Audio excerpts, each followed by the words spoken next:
So the book that I read most recently is called The First Christmas, What the Gospels Really Teach About Jesus' Birth.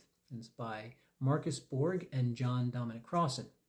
So I wanted to read this book because it was Christmas time recently, and I was just thinking about this as I do every year.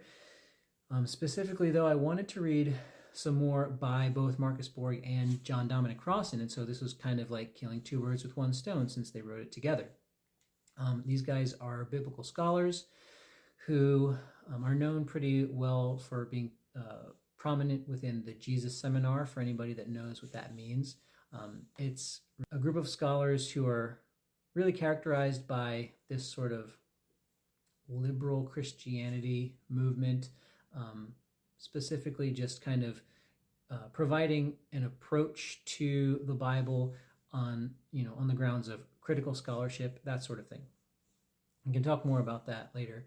But the book itself is really just going through, there's really only, I believe, 4 chapters, Matthew 1 and 2 and Luke 1 and 2, that provide these birth narratives of Jesus. And the general discussion of it, and I think a lot of discussion can come out of this and from it.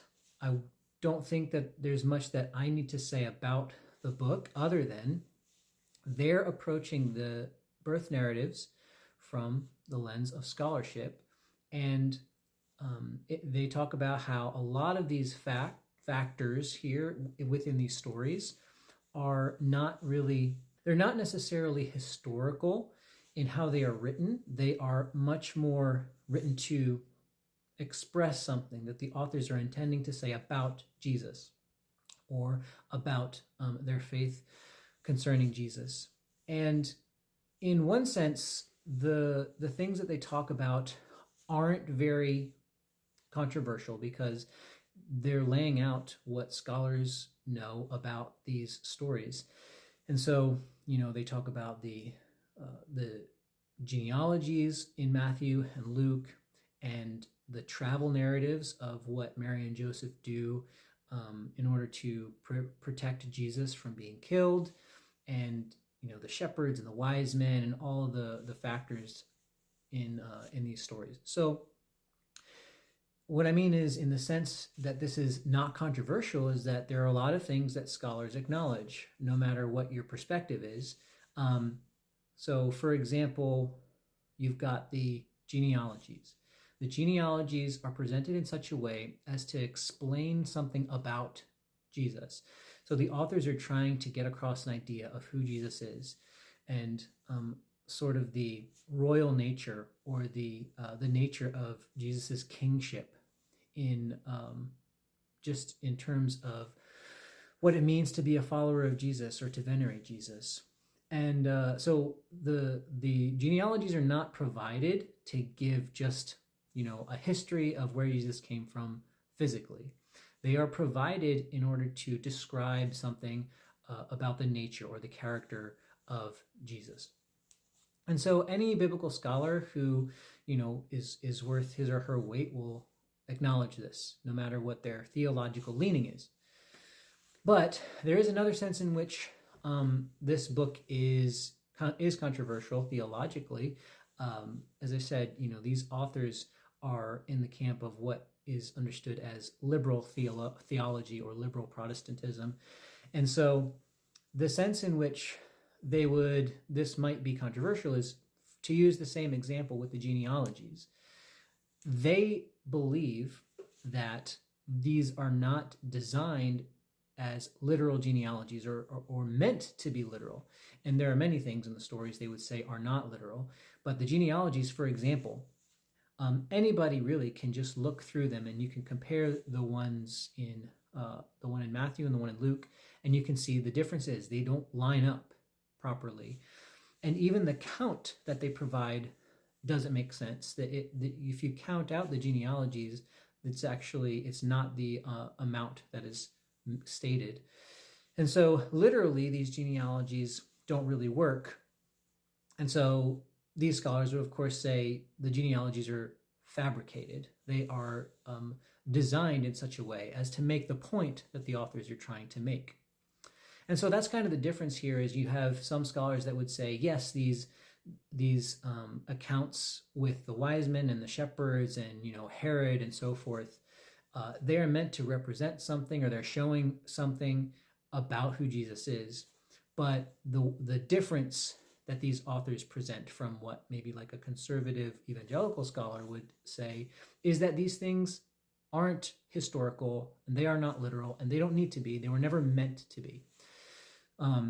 So just a quick example is that Herod is meant to be depicted just like Pharaoh in the Exodus. And so you've got this motif of this ruler who is trying to kill all of the young boys because he's afraid of this kind of chosen one that will come out of them. In Exodus, it's Moses, and in the Gospels, it's Jesus. And so Jesus is kind of a Moses figure.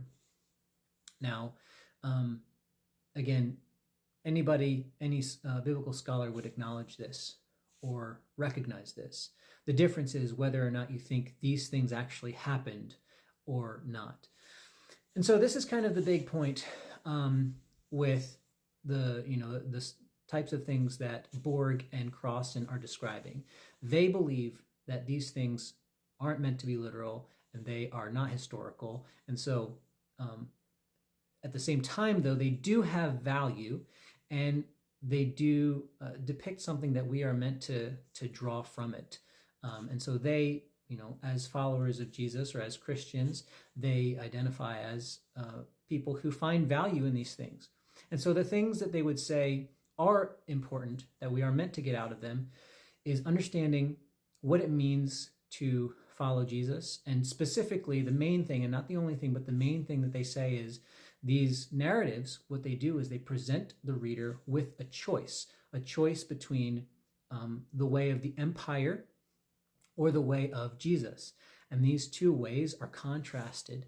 And so the reader is making that decision about which one is good and true, and which one do you want to be, which way do you want to be a follower of. So that's the gist of the book. And it's a whole book, right? So they're only talking about 4 chapters, a very small piece of the Bible. And so they go into much, much greater detail about each of these things. They talk about the genealogies. Again, they talk about the wise men and the shepherds, which, by the way, are not in the same account. They talk about the virgin birth and, again, Herod and the travel narratives and so forth. And so they do also talk a lot about the songs, which we tend not to talk about the songs pieces in modern culture, but the songs that occur in these narratives are actually major aspects of the point that are being made by the authors. So there is a lot more that can be said about their view of what the meaning of the Bible is, and specifically the meaning of Jesus. Though they have other texts about that I would like to read and just get more of an understanding. I have a sense of it, but not a full understanding of their view of who Jesus was and what his life and resurrection narrative meant. But that's just kind of like a primer for this approach to understanding the Bible. And if anybody who is interested in this idea of liberal Christianity and a non-literal understanding of the Bible, if you're interested in learning more about that, this is a great place to start. And these authors are great resources for that. So Marcus Borg and John Dominic Crossan, I would say it's a good book. I would give it a 7, maybe a 7 out of 10, mainly just because a lot of this stuff I was familiar with, but just in terms of how they present it and their conclusions about it, I think it's really great. So give it a read.